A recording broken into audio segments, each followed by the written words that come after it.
Well, here we are in 2025. Now, before I get into today's featured guitar, just one brief announcement. All of you regular viewers may have noticed I've been absent for the past 3 months or so. Now, I'm not going to go into detail, but the fact is, my wife required a major surgery, which was performed 300 miles from our home. And after surgery, we had to remain in hospital guest housing for an additional 2 months until it was safer to be that far from her surgical team. Well, she's now doing well, and we're finally home. So here I am, back in my studio at last. I can't tell you how much I appreciate all of you sticking with me for so long without any new content. Now, amazingly, my channel actually continued to grow a little bit during all that time away. So a huge thanks as well to all of you who have more recently discovered my channel and have helped to keep it afloat during this genuine life crisis. And now on to today's featured guitar.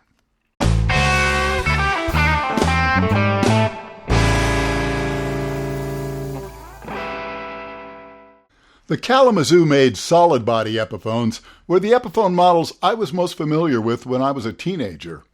From the single P90 Coronet to the fanciest 3-pickup Crestwood Custom.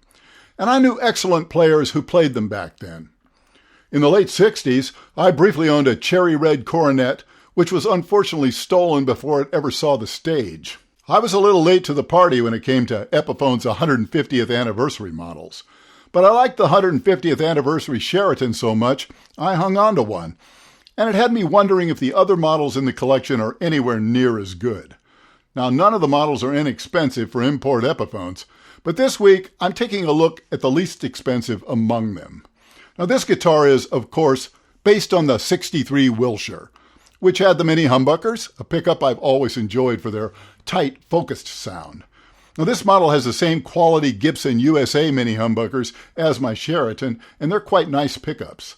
Now, there's a volume and tone control for each pickup, of course, arranged exactly like the '60s original, with the input jack in between the set of controls. Again, very vintage correct. And of course, the usual 3-way switch.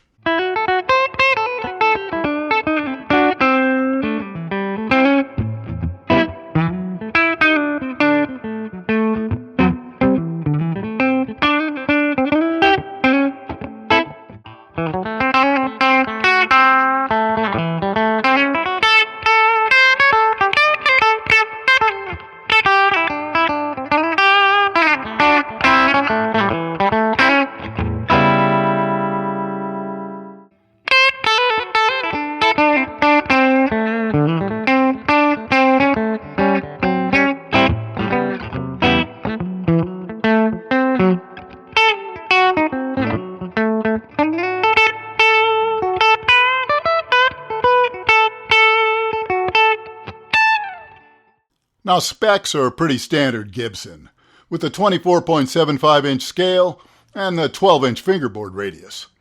Now, the vintage models had a very narrow nut width, typically about 1 9/16 of an inch, and most of us will find the more modern 1 11/16 inch or about 43 millimeter nut width a very welcome departure from the 60s versions. Now, the neck has a slim 60s feel with a bit of a D-shaped profile. Tuners are by Wilkinson, and in my opinion, this Epiphone Batwing headstock, it just might be the coolest 6-on-a-side design the Gibson company ever came up with. Now, of course, with this really thin mahogany body, the Wilshire is nice and light, coming in at well under 7 pounds, typically.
Now, while most of the features are reasonably close to the originals, the wood used is similar, but of course not vintage accurate. Now, many of you will probably know there are a lot of species that are referred to as mahogany. And this version of mahogany is way different than the South American mahogany Gibson was using in the 60s. Also, the poly finish is very different than the nitro lacquer used on the originals. Still, given the fact an original will set you back, around $6,000 or so, I find this reissue to be a reasonably close and welcome option for fans of these cool models.